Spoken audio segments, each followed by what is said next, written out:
Hey there, everybody, Pal here, and welcome back.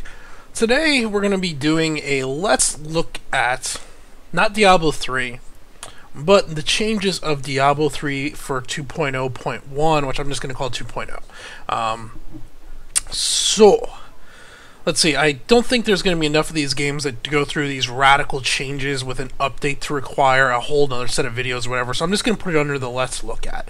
And basically in this video I'm going to go back, I'm going to look at the goods and the bads of the original Diablo 3, look over what has changed with 2.0, and see if things have improved enough to validate playing the game more, or even possibly considering Reaper of Souls expansion.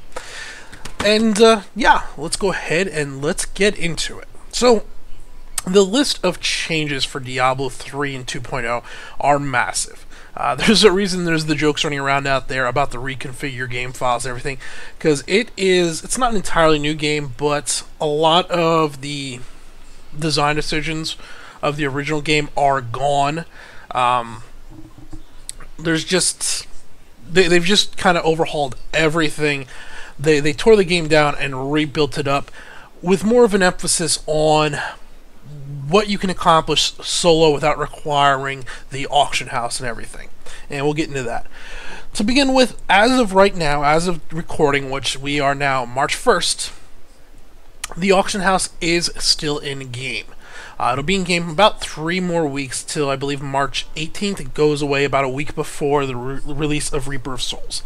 So if you have a serious problem with the auction house, it will be gone. Right now, it's actually right now is a good time to be buying, because everybody knows it's going and they're trying to get rid of their stuff, and they tend to be trying to get rid of it pretty cheap. I mean, some people are still asking 40 million gold, which I don't have no 40 million gold or 280 million gold. I only have about, well, 3 million. I've only gotten like 10 million in my entire playing through the game. But there are some things. Let's go ahead. I've been looking around. I need a two-hander for my barbarian. I've been running dual wield forever, and I'd like to get a nice two-hander, switch things up. So let's just take a look and see what we got here. So we want that, we'll say legendary, and we'll be willing to spend, say 2,700,000 of my gold, and such, and buyout. Well, let's actually search by DPS instead. So these higher end ones, these are 2 million, 1.5 million. I mean, there's some 500,000 ones. Some of these items are a good bit cheaper than they would have been come 4 or 5 months ago. Some of them are still overpriced, and frankly, just scrolling through the auction house is not a lot of fun, so I don't think I'm going to do a whole lot of this. We'll switch through here real quick and see if we see anything jumping out at us. Let's check buyout price. We'll sort buyout price the other way. Go back to tab 1. Let's see. No. I'm looking at DPS just to see if I see a 1,000 plus. Let's see. Here's a 1,000 plus. Two-hander mace, legendary two-hander mace, Schaefer's hammer. Lightning damage at 7% lightning damage. Lightning damage deals 50% more damage. 169 strength. Increases attack speed by 11, 60% life. 30% chance to be protected by lightning when you are hit. That's kind of neat. It's a lot of lightning stats on that. No. One more page. Let's see. Up here's 100 or 1,030. Lightning. Strength increases 29%. Apparently, that's what that hammer's all based around. Lightning, apparently. Some stuff. Fury of the... What's this? Let's take a look. Fire damage, 45% damage. Strength, life on hit, increases critical chance of overpower by 7. I don't really use overpower, and an empty socket. Are these all overpower? Let's see. Increase whirlwind. I do like whirlwind. I like me some whirlwind. Yes, I do.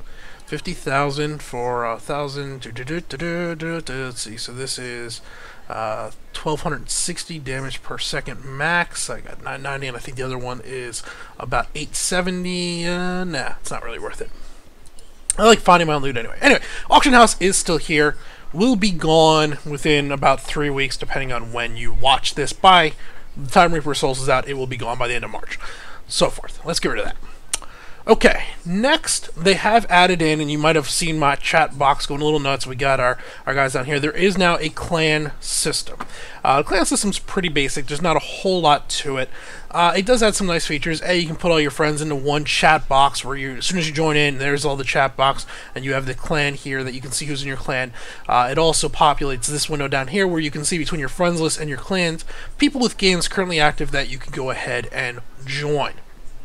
Makes grouping up and seeing what class, or makes seeing what character, what level, what difficulty everybody is playing a lot easier to get in and out of co-op games in a more efficient manner.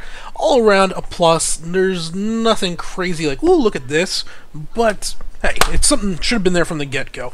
It also does a nice little feature where any legendary or higher items, so legendary or the set items, when they're identified, they'll show up down here in the chat box, so you can see so-and-so got this item. And you can say, well, grats, or you can look at it and it'll be a really bad item, you laugh at them. Either way. So that's nice, and it'll also show up any the achievements they get also. So that's basically the clan system in a whole. Nothing all that crazy. Let's see, before we get into the game, there's one other big change, and that is the difficulty. Okay, so for right now, the adventure mode will be coming in the Reaper of Souls expansion. You must have that in order to play it, so we can't really talk about this. This is going to be more of, I want to farm loot. From what I understand, this is going to be, I want to farm loot, but I don't want to run the campaign over and over and over and over and over, which has been a big problem with the game. This choosing your act and everything, this is all the same. What we're looking at here is the difficulty changes. So I apologize, I forget. If I remember correctly, there used to be 4 difficulties. It was normal, nightmare, hell, inferno. It might have been normal, hard, nightmare, hell, inferno. There might have been 5, but I think there was 4. And basically, you completed one, then you started the next, and by about the end of the 3rd one, you were just hitting 60 in order, depending on how much you did grinding, in order to go into inferno. And there was a big problem with this, whereas the first 3 difficulties, up until the late parts of hell, had almost no difficulty at all. You might run into the occasional boss mob that would hurt quite a bit and you die, but for the most part you could sleepwalk through the first 3 difficulties. They also didn't give you a whole lot of gear for level 60. Then at level 60, all of a sudden you're in Inferno, and the skill jumped quite a bit. Not the skill, that's the wrong terms, but the damage output required to both kill mobs and output by the other mobs to you jumped quite a bit. And in order to really survive in Inferno, you needed pretty good gear. You needed resist all, you needed physical resist and dodge and so forth, because you would just get rooted by a jailer on a desecration and you were dead because you didn't have the resist all. It jumped that much. And the loot in Hell wasn't ready for Torment. They didn't give you the loot and what you were currently farming to go on and move to the next content. And how are you going to farm the content where the loot dropped that you needed if you didn't have that loot already? There was a whole mess of problems with that. Well, they have redone all of the difficulties. The difficulties now nicely scale quite linearly. I don't know exactly what it is, but it seems to be about a 25% bump in each one. So going from expert to master, master's about 25% harder than expert. Both in the monsters take maybe another 15% or so to kill, and you might take another 15 or so percent more damage from them, which I guess would be more of a 15% scale. I'm just spitballing numbers here. But there's a fairly linear scale as you move all the way through. So the step from Master to Torment is not nearly as bad as it was before Hell to Inferno. The difficulty throughout the acts is also much more linear scaled. A big problem with the old system was when you would move from Inferno Act 1 to Inferno Act 2. Act 2 was like a whole nother difficulty over Act 1. It was just silly. Well, all of that is gone. They have done a much better scaling. Some of the other things they changed up. So there used to be, in Inferno, there was a monster power system. It's been kind of replaced, kind of changed. So you can see down here, there's a little slider. And if you watch right here where it says Torment, it's Torment 1, then 2, 3, 4, 5, 6. So they got rid of monster power plus 10, and they've redone it with this plus 6. And it does more than just make the monster stronger. It changes out your loot. So Torment 1, you get 300% gold, 300% XP, bounties and stuff, new legendaries. If we move it up one more, now it's 400%, 550, 800, up to 1600%. Same concept, they just redid it inside the Torment system. All in all, I think everything in here is a big plus.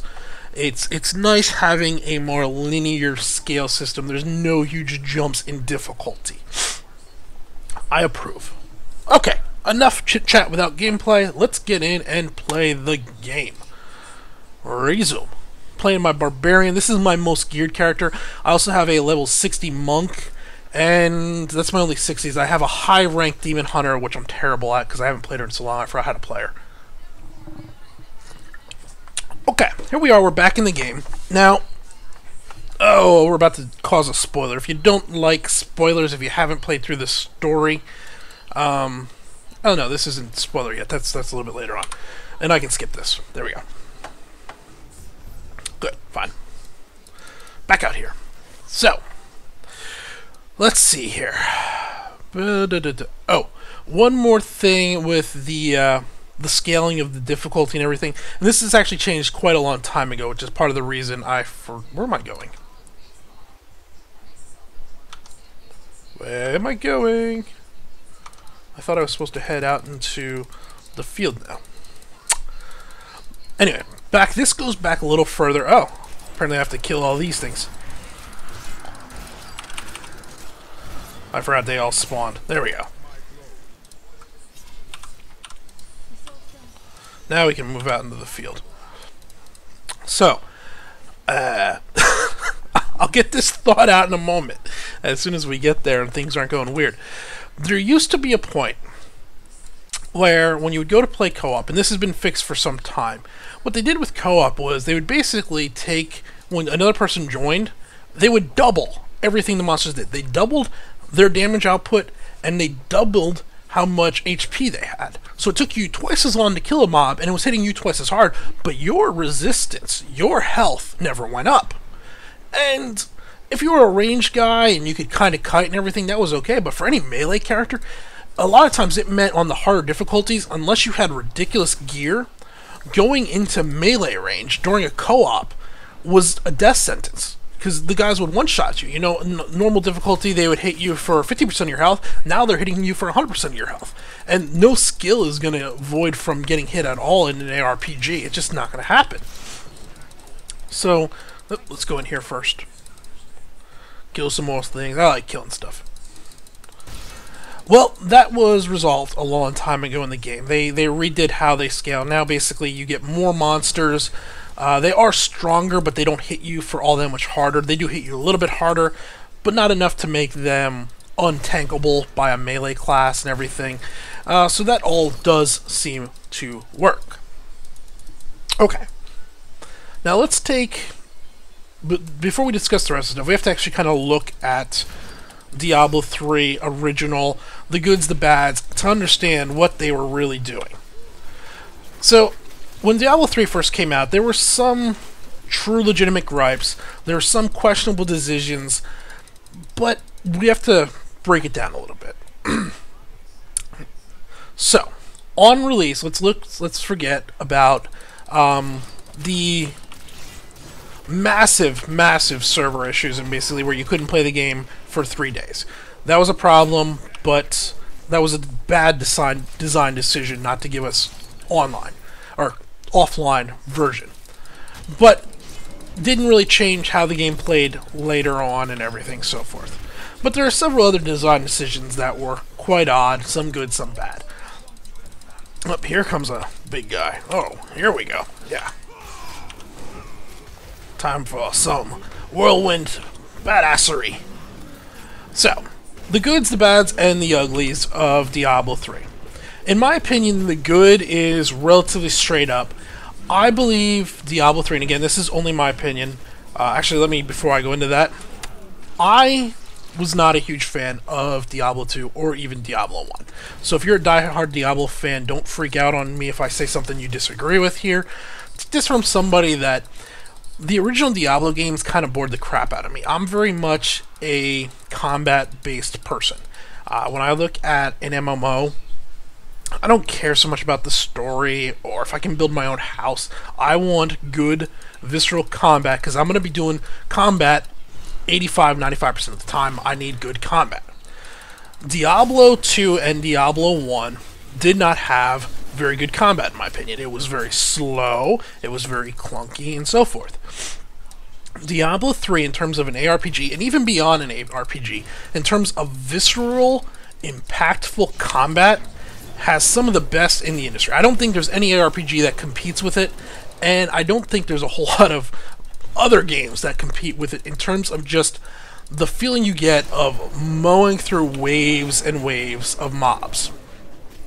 So, I believe on the good side for Diablo 3 was the combat. I also believe it had overall a pretty good graphic aesthetic. It's nice to not have it be so completely dark. I know some people wanted something more like what Path of Exile did and everything, and that's nice too. But we've had a lot of real dirty, gritty games for a while. For a game that's as dark as Diablo 3 is, to have it have a little more color, I'm actually okay with. Okay, so that's the good with maybe a personal preference on good. Next was the bad. The bad were real bad. The bad, in my opinion, were the story and the random generation of the world. Diablo 2, while I was not a huge fan of its combat, I will say this. It had a pretty good, every time you played through a different map, it felt relatively unique. You definitely saw some of the same stuff, but there was a sense of exploration you got out of each time playing through it. Even more so Diablo 1, where you were just going down different levels of the dungeon, because there were a lot less scripted moments that had to occur, and a lot more random. There were some points where you'd come through, and you would get off your stairs down, and right there would be the stairs down to the next one. Almost all of that is gone in Diablo 3. Anyone that's spent more than, 3 attempts on the first act will know what I'm talking about here, where like the fields of, I think it's Misery, where the big fields. The fields of Misery change a little bit each time you go through them, but for the most part, they're kind of the same. You're going to get 1 to 3 caves, you're going to get maybe 1 or 2 other items, you might get the orchard event or the secret chest event, but overall it's about the same no matter how many times you play through it. Same with Act 3 here.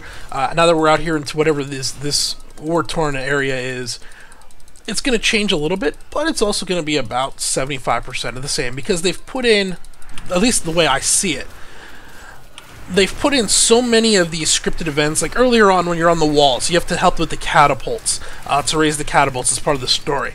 Well, since that part of the story takes place not in a dungeon, but all in the main world, it means when the world was generated, it had to keep those catapults, it had to have all 3 of those, had to have them in a specific order, because it's always, first you get to the one where all the creatures come up and are spewing the mobs down, then you get to the one where their guys are in jail, or no, I'm sorry, I got that backwards. First you get to the ones where you gotta let the guys out and protect them with the guard, then you get to the ones with the spewing monsters, and then you get to the one that you have to click yourself.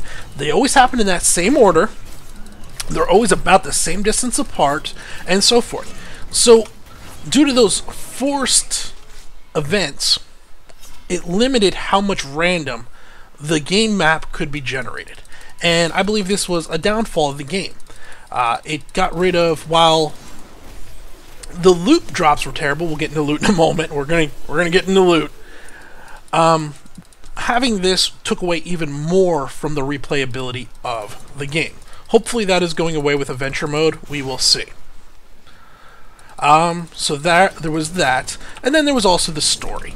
Now, me personally, I do not play an ARPG for the story. I play it to kick ass on a ton of mobs, get some interesting loot, get some interesting skills, and so forth.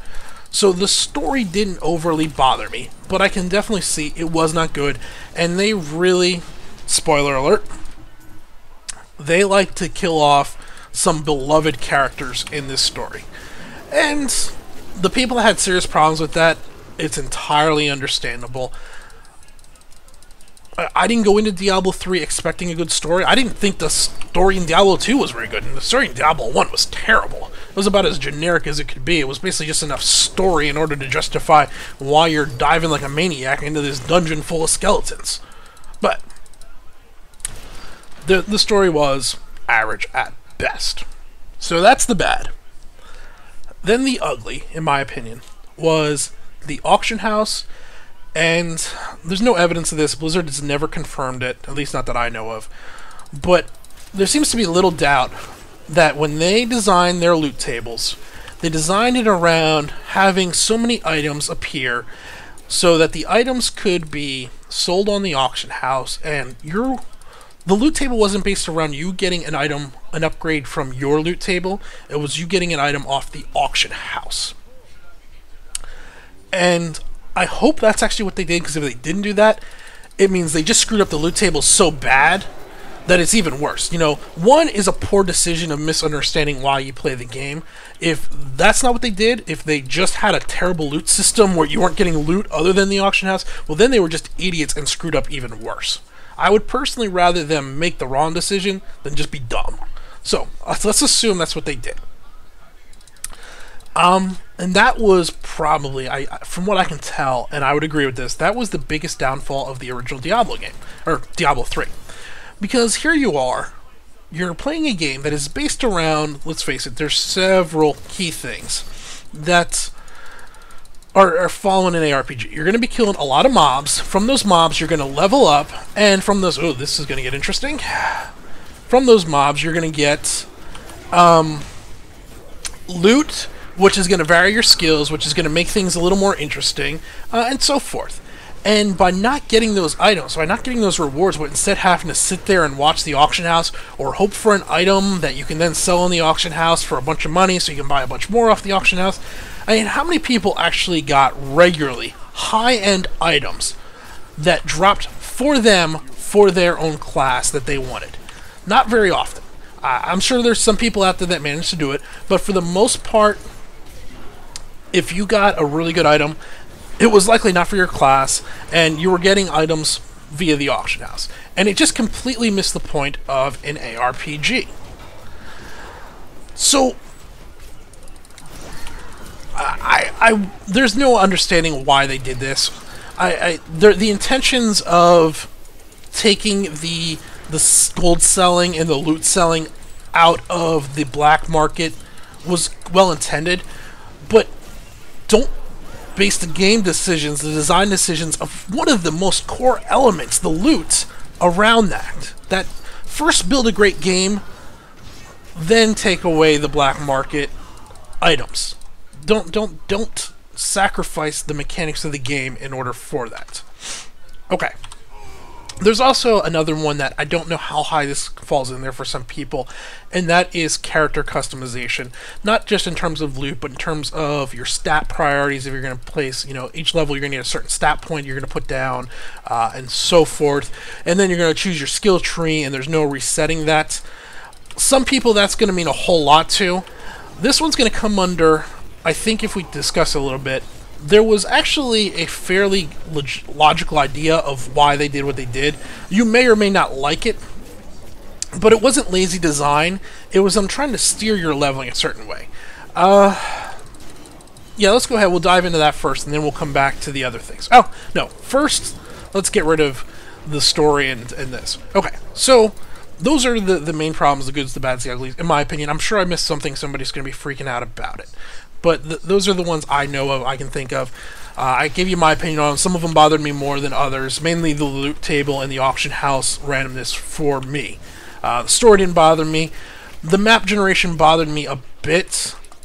Having better maps wouldn't have carried the game, but would have definitely helped out a little bit. So, with 2.0, fairly easy to cover some of these. Story did not change. They're not changing the story.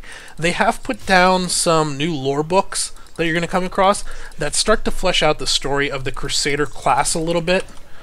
But I don't know if it's going to carry. They go into some of the backstory of the Crusader through these lore books you're going to find. That's about it. If you had a real problem with, spoiler alert, Deckard Cain dying or Leah becoming Diablo, you're still going to have a big problem with Deckard Cain dying and Leah becoming a big problem. They're not changing any of that. So, if the story was bad enough to drive you away from the game, odds are you're still not going to like the game. You're not going to want to come back and play it. If the story was a disappointment, but you were like, whatever, then that's fine. The random map generation has also pretty much not changed at all that I can tell. All the maps feel very much the same. The only thing I can hope for is combination of the new act will hopefully be a little more randomly generated, and the adventure mode may offer us something extra to play. Oh boy, here we go. Here we go. Woo! Yeah, bring it! Bring it, punks! Bring it! I'm gonna cut you down. Come on. Rend, and wait, rend. Wait. Sprint. That's only... Are they all dead? Are they all dead? No, one left. Okay. There we go. So, out of the bads, there's 2 of them. They pretty much have not changed at all. Okay, let's jump on the... I want to stat my barbarian out. I want to give him more strength, less this, less that. I want my barbarian to be mine besides his armor. I don't want every single ability to be available for every barbarian and so forth, whatever. I think that's in general. Obviously, you might be able to tell here, I'm not one of the people that agree with this thought process, so I'm trying to encompass that. So I apologize if I get a little bit off on it. So, what I see they did was they took a approach and they said, they looked back and there were people that leveled in Diablo 2. They leveled 5 different necromancers because they wanted to try this necromancer with this build, this necromancer with that build, this necromancer with that build, and there was no resetting. They had to just level different necromancers. And they said, you know what, we don't want you leveling the same class over and over. We want you leveling different classes or working on getting gear and skills and so forth. And I can kind of understand that. Why go back through and play the same class from 1 to 60 again when I could just respec everything and adjust everything whenever? I think they could have done a better job with, rather than having it 100% on the fly, I think they could have had like a trainer that you pay money to in order to respec and change your talents or whatever, to give your own personal playstyle a little more identity, rather than it just be, well, okay, this fight, this will be better, so I'm going to swap out this skill. But on paper, I understand what it was they were thinking, what they were doing, why they did it, and for me, as someone who prefers combat, I kind of like it. I like the fact that having a level 60 barbarian, it means I could try any and every talent playstyle available for a level 60 barbarian without re-leveling a whole nother barbarian. Some people wanted that, what's the word I'm looking for? They wanted that more strict, more loyal to your character build type thing. I can understand that. The only thing I say is, if you have a problem with it, you have a problem with it on a moral standpoint. You don't have a problem with it because the game sucks. The game did a different design. And maybe that's one of my big things with the Diablo 3 community. They cracked me up when it first came out. You'd go over to the forums, but don't ever go over to the forums, and you'd see all these people going, oh, this game is absolutely terrible, sucks so bad this, sucks so bad that, and then you would look, and they'd have, every class to level 60, they'd have 500 hours invested in the game. If the game is so bad, how do you have 500 hours into it? A bad game, you're not putting 500 hours into it. A game that has a few poor decisions, but is overall pretty good, you'll put 500 hours into. So, I got off on a tangent there a little bit. We can look at the talent system, what they did and everything, and understand why they did it. But it did lose something to... Oops, nice. Gold. I like gold. It did lose something of the customization. Yay, another... Oh, crap, this guy's got fear. Got fear. Okay. We did lose something of the uniqueness of each class. Now, none of that has directly changed in 2.0. We do have a little something, and we'll get into that in a moment here, the Paragon system, which does give you a little bit of uniqueness. But I think for the people that were looking for that, I want my guy to be my guy, not the same as every other guy, I don't think they've done anything that to correct that. There are no new stats changes or anything. What we have is the Paragon system. And this has been in for a while now. I'd say at least 6 months, maybe longer. I'm trying to think how old the game is. The game's been around for about a year and a half, something like that. So 6 or 8 months the Paragon system's been in. Now it has been really? Another one? I don't have my man and their fears also. I don't have my berserks, so I'm not going to be able to avoid this fear. Luckily I have pretty good reduction on it. Oh, get out of there. I'm out. Come in this bigger room. Yeah. Stop fearing me. Just die like good old enemies.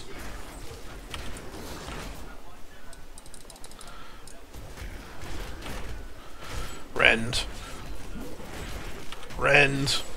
They're gonna die. Oh. This one's got quite a bit of Frozen Pulse, Nightmare Poison, Enchanted Shielding. Yeah. This guy's got a lot of abilities. But yeah, if you had a serious problem with that, you're not going to be able to get beyond it. The Paragon system, that's what I was at, the Paragon system. The old Paragon system was, once you hit level 60, you would start, your XP bar would swap out for a Paragon XP bar, and as you level up, you could go level 1 through 100 Paragon. And you had this new, not a talent tree, but a stat tree, where for each level you gain 1 point, and in the Paragon you could then spend that on something. And there were several different ones. There were ones that increased your combat, what is this? Your combat regent, I guess? Not regent. Your combat, for warriors it's fury, for sorcerers it's arcane power, monks it's, what is it, spirit, or whatever. I can't think of what this would be called. But there was like one that did that, there was one that increased strength, there was one that increased stamina, and so forth. So you got some customization on that level. However, that's been overhauled again. Now what happens with the new Paragon system is when you hit level 60, you start to level out Paragon levels. But instead of them each being tied to, ooh, here's a nice kill, yeah, Rend. Bleeds. Lots of bleeds. Instead of there being just one Paragon, 1 to 100 Paragons for each class or each character, it's now account based. So you can see here underneath my character portrait, I'm level Paragon level 26. If I created a new character, that character would also be Paragon level 26. And I could go right into this level 1 and I'd have 26 Paragon points to spend. Now, until that character hits level 60, that character would not be able to work on increasing my Paragon level, but they could use those stat points. The Paragon levels have been overhauled also in what they gain. So if we come in here and we click the Paragon, we have this kind of new talent tree type thing. And there's four categories. Inside each category is 4 abilities. Each ability can go up to 50. And you'll go through. So basically there are 800 possible things we can do here, and there's 800 Paragon levels now. So eventually you're going to be maxed out on everything. So under core abilities, this is going to be the only one that changes between class. For Barbarian, we have Strength. For Sorcery, Sorceress, this would be Int. For a Monk or a Demon Hunter, this would be Dexterity. They all have Vitality, Movement, Speed, and then this would be whatever your resource, combat resource, that's what we would call combat resource is. Obviously for me it's Fury. Under offense it's attack speed, cooldown reduction, critical hit chance, and so forth. So as I go through and I gain a Paragon level, I'll get a point in one of these trees. So at rank 1 Paragon, you get 1 in core. At rank 2 you'll get 1 in offense, then 1 in defense, 1 in utility, and it just keeps cycling. So there's some customization here, but nothing overly deep. And also nothing permanent, which is going to drive some people nuts. There's no heavy decision. Like, right now, I'm putting life on head. Well, just say I decide, you know what, I want to buy some items off the auction house real quick before we run out. I want to get some gold. I can reset, and I can increase my gold drop percentage by 6%. It's like, oh, okay. Now we have 6% more gold. Oh, well, now we're done with that. Let's go ahead and we'll put it back on life on hit for more survivability because I'm having trouble living. Over under core, maybe I said, you know what? Plus 35 strength's really not all that much when I'm running like 10,000 strength. Let's reset that and actually get another 4 fury. So now we have 100, and or if we accept it, now we have 124 fury. At least that's one more whirlwind strike or whatever. And there's nowhere that this system locks you down to any tough decision. Some people are going to have... Why didn't I put all that in? There we go. +7. Accept. Some people are going to have some real problems with that. I'm kind of indifferent about it. I like that it allows someone that has been playing their level 60 a lot, who has ground a bunch of Paragon levels, they can go ahead, go back, make a new level 1, and they'll be able to give that level 1 a nice little stat boost in order to be ready to go for a new leveling. So when the Crusader comes with Reaper of Souls, they'll be able to have a little more powerful Crusader than the average person with a lower Paragon level. Doesn't mean they'll be immune, doesn't mean they'll be crazy. Their gear and stats will give them far more than anything else, but they'll gain something from that for their Paragon level. So rather than the Paragon level just helping the class that it's on, it helps every class.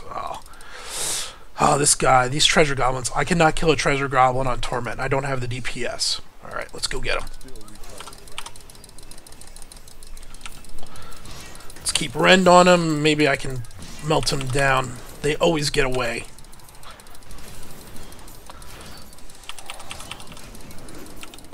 I'm gonna burn this and... No, you bastard! Don't get away! No, no, no! Every dang time! I just don't have the DPS to kill those things. I probably need to put like a slow up or something to try and stop them. Alright, so let's see. We got that, we got that. So, I think that mostly covers the bads. Right, we talked about the map, hasn't changed, the story hasn't changed. Wherever you would place the lack of character customization in either bad or ugly has mostly not changed. There's a few options with the Paragon system, but for the most part, one level 60 Barbarian is going to be the exact same as any other level 60 Barbarian and so forth. Any level 30 not Death Knight, Demon Hunter will be the same as any other level 30 Demon Hunter. That's going to bother some people, has not changed. Let's just see real quick the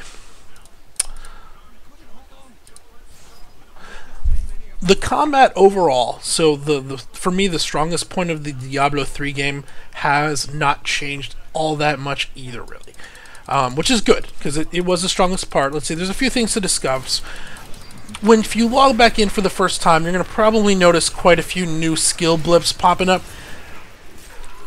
Almost all the skills have had some minor overhauls, either in terms of just a little more utility, a little more balancing in terms of DPS. Some of the, what are they called? The skill runes have been changed around a bit and everything, but it's going to be about 95% what you remember. If you had a really good build pre-2.0, it'll probably still be very strong post-2.0. Some of the weaker ones will now be stronger and more viable. Some of the other abilities, no major changes. The combat itself feels exactly the same. There's no reason they would change that. What they did do was they did balance, and this actually came a while ago.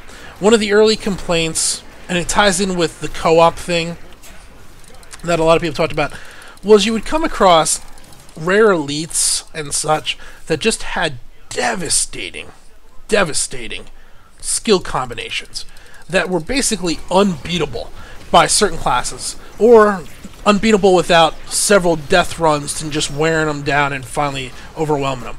I remember one was like Jailer, Desecrate, Minion, what was it? Jailer, Desecrate, Minion, and then like Poison or something. Or Tough, that was it. Minion and Tough. So you would have these guys, they would just jail you on top of a desecration, and you wouldn't be able to kill them off, and there were so many of them, they could constantly jail you and everything. The AI, or the logic that decides what abilities a minion has, or an elite has, seems to have been reworked. was reworked some time ago and has been reworked again, where you're not going to get so many of those really odd combinations. You likely won't get a bunch of these terrible ones. On occasion, you will find... Ooh! Oh! Oh, please, please, please. I've been looking for a two-handed weapon for so long. Please be a good two-handed... Holy crap, we're getting lucky. I'm going to wait on showing those items until we're ready to talk about loot. It'll make things interesting. Yeah, yeah, yeah. You're all going to die. Come on. Come here. What was I talking about? Oh, so the combinations have been toned down. Some of their skill hits have also been toned down also. For at least as far as I can tell, Arcane, which is where it put down those blue orbs that would then circle a beam around them, and they hurt a whole lot. You know, those things were deadly in any type of cave or closed situation, or with a mob that had water on it. A lot of that has been toned down. They'll still hurt if you stand right on them, but you can take a few hits of them without having an insane amount of arcane resistance. And all that, overall, I improve. You can always now, with the new Torment system and the new difficulty, you know what, if you want to get hit harder, you want more difficulty, just increase your Torment level, and so forth. And I think that works out pretty well. The combat is still fun, it still flows, it's still visceral. You have the same abilities as everybody else. No major changes there. Okay. Last, and the big one, the one that we're going to talk about probably the longest, is the loot system. Because it was tied in with poor loot tables, auction house loot, bad drop rates, everything. Bad stats on them. And there's a lot to cover here. Well, the good news is overall, this has all been fixed. Retrified. Or something. Overburdened? No, you're not. How'd I pick up a white? I don't want a white. Let's start there with the whites. So, anybody that played the game for much, they'll remember when they ran around, it was kind of rare, which makes sense in a way, to see a rare item drop. It was very rare to see an epic item drop or a legendary item drop quite a bit. Well, they have gone ahead and they realize, you know what, the game is about armor or loot drops, so we might as well put loot drops back into the game. You're going to see far, far less white or gray items. You're going to see a lot more yellow and orange items, and a few blues. Even blues seem to be down. They've really upped how many yellows and dropped how many blues, and they're probably still going to be doing a little bit of fixes on balancing this. Let's go back and clear out some of this stuff, and we'll go over this one again. So, they've redone how items drop. They've also redone the items that each character will get. From what I can tell, I'm just going to spitball these numbers. It looks like about 80% of the items that drop are going to be specifically designed for your class. Gone seem to be the days of being a barbarian and constantly getting monk-only weapons, or demon hunter weapons. Gone are the days of mostly getting a pair of boots with dexterity int on it as a warrior. You still on rare occasion, but I will say 15 to 20% of the time at most. About 80 to 85% of the time, the gear you're going to get from drops are going to be for your specific class. So let's take a look through here. Blues, 325, nothing crazy. We won't worry about that. Here is a two-handed weapon. We got 453 damage. We got strength on it. We got chance to deal 17 area damage on hit. Maximum fury for barbarian. And monster kills. Of course, this is a mighty weapon, barbarian only. We're not going to use that. Let's see here. So here is a monk item. And here is a demon hunter item. Here is a wizard staff. So let's see. If we look through here, we had 3 out of all these items that were not for my class. Not too bad. Actually, this might also be... Nope. Or unequipable in my class. Helmet increases. That's a pretty bad one. It's blue. Watch me get all bad items just because I'm going through and describing this. 18 vitality, armor, Life per hit, monster kills, not terrible, but not great. Physical skills deal. So, I keep saying so. It's one of my trademark things because I go back to my old train of thought. While you're getting more loot, the loot has also been reconfigured in how it does stat priority. For the most part, gone are also the days of seeing odd loot with strength, int, and then crit or whatever on it. What they've mostly done is most gear will have one primary stat, strength, dexterity, whatever. Then vitality or either vitality, life on hit, life on kill, life over time, one of those. And then a bunch of other side stats like critical hit chance, gold find, and so forth. Because let's face it, most classes outside of maybe a little bit monk, at least as far as I know, don't want, if you're a mage, you don't want dexterity, or you don't need dexterity, and you don't need strength, so there's no real point. Give us the stats we want. So a lot of that has gone away. I'm going to hold on to this. We might want to... No. Let's see here. 200... So, they've also upped the stats quite a bit. I've replaced most of my gear, so it's a little tough to show you, but let's look at, say, these... Yeah, this is a good explanation. So these boots I bought pre-2.0 off the auction house. This was when I was trying to get back into the game earlier on. I bought several of the Immortal King Stride. They weren't terrific. They were pretty good middle ground. They had 92 strength. The high ones had like 130, maybe 150 strength. The low ones had maybe 40 strength. So they're kind of middle of the road there. They had 90 vitality, which is again about middle of the road. They were pretty high on resistance all, 72 resistance all. I want to say high is like 120, and low was somewhere around 30 or so if they had any resistance at all on them. Movement speed and all that is about the same. Pretty good base standard, middle of the road for the Immortal King Strides. Here are a pair of boots that I got. Are these the ones I got? Yes. Here are a pair of boots I got from yesterday. Just a random yellow I picked up. Now, look at the difference here between strength and vitality. 214 strength, 215 vitality compared to 92 and 90. They have really upped the primary stats on a lot of items. Insanely amount, actually. Here's a pair of, so this was another thing I bought, the Immortal King set gloves. So these have 96 strength on them. I'm wearing these gloves because these gloves have 288 strength on them, plus 307 vitality. What I've seen going on, and I'm just drawing a little bit of a conclusion here based off what they did with WoW.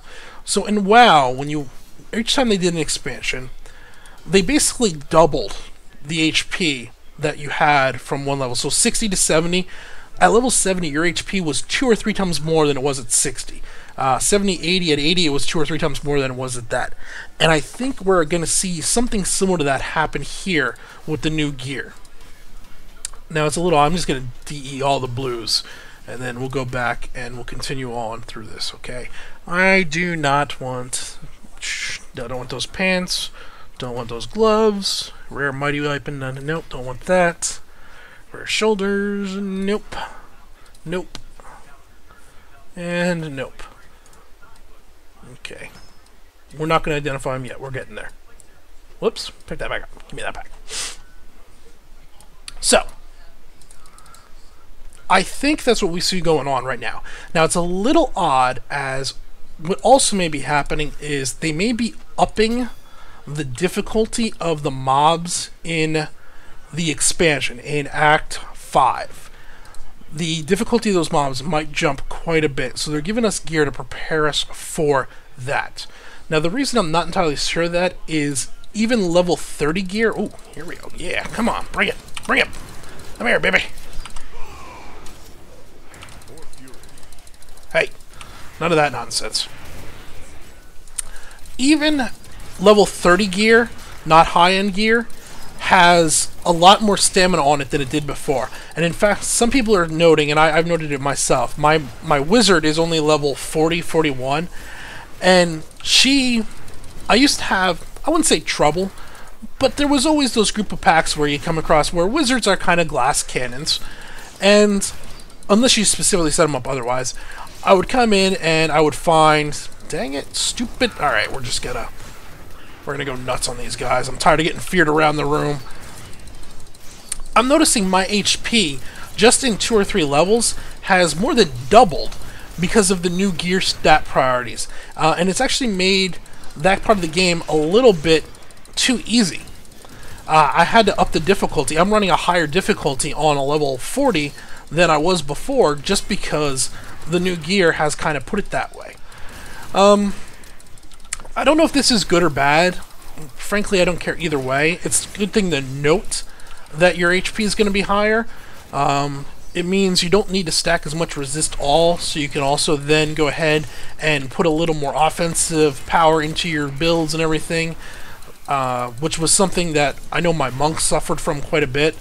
Monks had, at least early on, they were kind of squishy in Inferno, so they had to stack resist all, and then they didn't have any offensive power because they were all stacked into resist all and everything. That's been mostly corrected by this gear. But you will notice a difference if you come back and you're all pre-2.0 gear and you start going. You may have some legendary items that you're going to be replacing with yellows because the new stats are just so much better. And that'll be disappointing for some people, but it's what has to happen sometimes with changes like this, and it's understandable. Okay, so we get into that. We got new loot. Loot drops more often. The loot that does drop is more specialized for your class. You will occasionally still get odd stuff, but for the most part, 85% of it or so is going to be class specific for you. The stats on it are better. They're better prioritized and everything.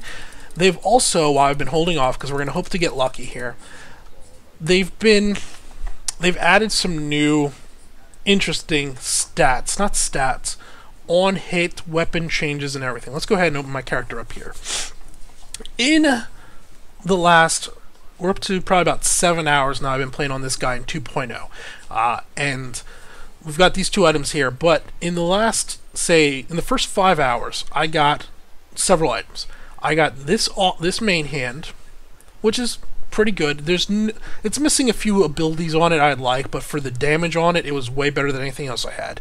I got this offhand, which could also be a main hand, which is also pretty good. I'd like to see a few more abilities on it. I mean, I don't need level requirement reduced by 9. I'd rather that be more crit chance or something to that effect, or some neat ability, but it's also pretty good. I actually got 4 legendary rings. I'm wearing 2 of them. 2 of them are in my bank. All again, pretty good, nothing crazy, but when I got them, I had to sit down, I had to look at them for a while. I was like, is this better, is that not better? And that's at least somewhat enjoyable. It's nice seeing items where you're like, should I wear that, shouldn't I wear that, rather than outright dismissing every single item you pick up.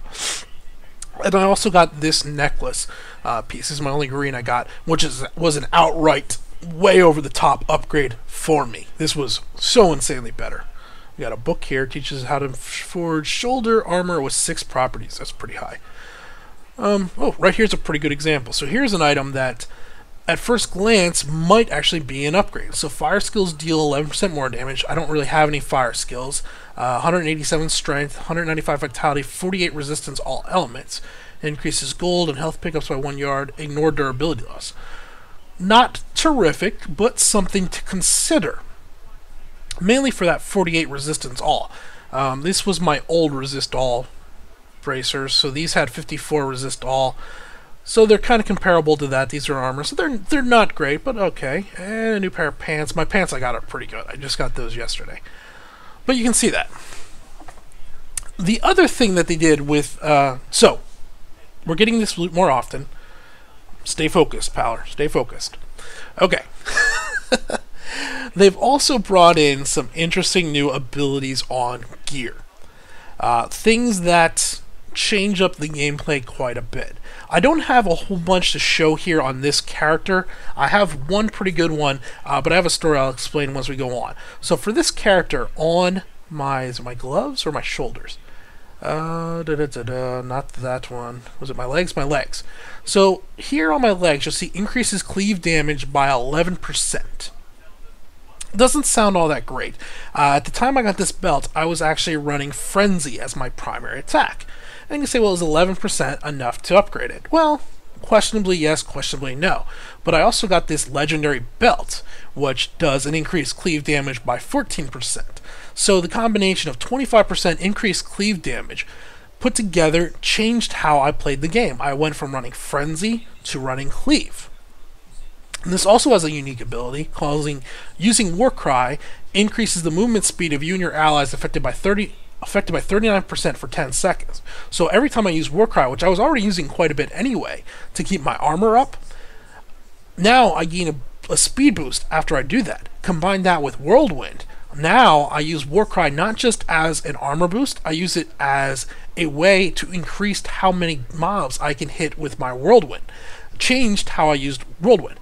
Now these were minor ones. There are some big ones. For example, on a mage, on the PTR, unfortunately I have not been able to get it, she got a staff that one of the bigger, more devastating mage abilities is called Meteor Strike, or maybe it's just Meteor, where they call in this big meteor, and it's very mana intensive. They can only cast maybe 3 or 4 of them before they are out of mana. And this meteor will come in, and it takes a little bit of time, maybe a second and a half for it to impact, which is actually pretty long for Diablo. And anything within the impact site just gets rocked, right? But I always had problems with it because it was kind of slow casting, and it was designed for impacting groups of mobs out at range. Well, most of the mobs in the game are melee based, and they like to get in close, tight on top of you and everything, which meant that I was not in the position I wanted to be in. I preferred to keep the mobs at range and range them down on my sorceress. Well, on this staff, one of the abilities on it was it put a taunt on my meteor, where whenever I cast a meteor, the impact location would taunt all non-elite or non-epic bosses. So like right now in this room here, I could come in here and I could cast a meteor over here. All of these mobs would run to that meteor impact and stay in there and wait for the meteor to impact. Suddenly it changed entirely how I played my sorceress. It meant I was now playing Meteor, so now I was stacking Fire gear instead of Arcane gear, or what was I using? I think I was using Arcane, I don't remember. It changed the base of that ability entirely. I was still a Meteor coming down, I was still doing fire impact damage and everything, but I could cast one, and then as soon as that one hit, cast another one, and cast another one, and you can just get these packs of mobs just standing in place, being taunted by this meteor, and just devastate them. And you were just getting kill after kill after kill. XP was coming in, and it was so much fun. And this was an ability we had early on. This was something that came in the PTR 4.2.0. So I'm assuming that ability is still in game. I just haven't found another weapon with that. So they've added in these unique abilities to weapons that really change up how certain classes play. And that's why I've been holding off. Let's go ahead and now identify this thing. Let's hope for something awesome.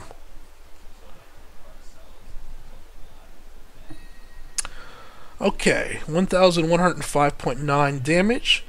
Cold damage, 7% damage, 690 strength, vitality, life after each kill, maximum fury. So nothing all that great. I might mess around with this a little bit. I like the combination high strength, high vitality, and 24 fury. That'll give me it'll give me over 150 maximum fury. Let's identify this belt too. Alright, strength, vitality, resistance, all elements. Good. Increases weapon throw damage by 13%, so if I use weapon throw. On gold pickup, gain armor for 5 seconds equal to the amount you picked up. That's kind of neat. How often are you going to get... You pick up quite a bit of gold, and you're picking up gold by the hundreds, 120, so you're going to be getting a shield. This is not bad. Right now, since I'm still running my cleave build, I probably won't use it, but it's definitely something to consider if when I put this guy on, I'm not using my cleave build, right? That way I can do more, and I gain quite a few resist all elements. So, nothing great out of those two. Definitely two things to consider, but you can kind of see where they're going with some of the items. Where now you're going to go ahead and you're going to get quite a few epics. You're probably also going to get a decent number of legendaries. But legendaries now have a chance to have some very unique, very intriguing, game-changing abilities on them. And that's great. That now makes loot interesting in a way it was not before. It's almost something from Torchlight 2. And I say that hesitantly because Torchlight 2 is made up of a lot of the Diablo 2 guys, so it's kind of something from Diablo 2. But it brings back into account some of these just awesome items that have insane stats on, not insane stats, but just game-changing elements on them. And on that, I very much approve. Okay. It's been a lot of talking. A lot of talking. How do I overall feel about this? Well, as someone that very much liked the combat, as somebody that was mainly just disappointed by, I felt like I was doing the combat over and over and I wasn't getting anything but some money to spend on the auction house, I'm actually very, very happy with 2.0. I have pre-ordered Reaper of Souls. I can't wait to try Adventure Mode, and so forth. Now, if you're somebody that had issues with combination of either the story, the map generation, or a more likely combination of the story and the lack of identity for... what do we have here? A fist weapon for a monk, and a rare crossbow. I'm not going to sell anything, but I will repair my gear. But a lack of identity and personal, permanent customization on your class, you're likely not going to see any major changes, and this might not be enough to get you to replay. Though I do think anybody that owns Diablo 2, I do believe that this is worth the download and retrying it just to see if it catches you. You know, it's not an MMO where it's going to cost you $15 to reactivate your subscription just to find out you don't like it and everything. It's free. You download it, it costs bandwidth. So I guess it's not free, but it's mostly free. Yeah. There are a few more changes that could really bring it up. The new class does look quite interesting when that comes out in Reaper of Souls. There's also going to be a new vendor. I gotta stop saying I say way too much. I try not to. Rather than say I should just stop and think for a moment without saying anything. Anyway, digress. The new vendor is going to work, from what I understand, a lot like the Reforger from WoW. So, good example, if we come back in here, what was it on this guy? The level requirement reduced by 9. I might be able to reforge that rather than level requirement reduced by 9. I can reforge that maybe into increased attack speed, or something more desirable for my playstyle. This will make loot even more interesting now, because now you're going to have to take into consideration when you look at an item, well, maybe the item as it is right now might not be better, but with a little bit of reforging, maybe it will be better than what I currently have.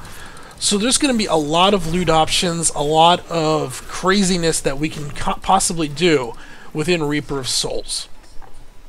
As it stands right now, I'm probably not going to be playing my Barbarian a whole lot, as I imagine the level 60 to 70 gear is going to be notably better.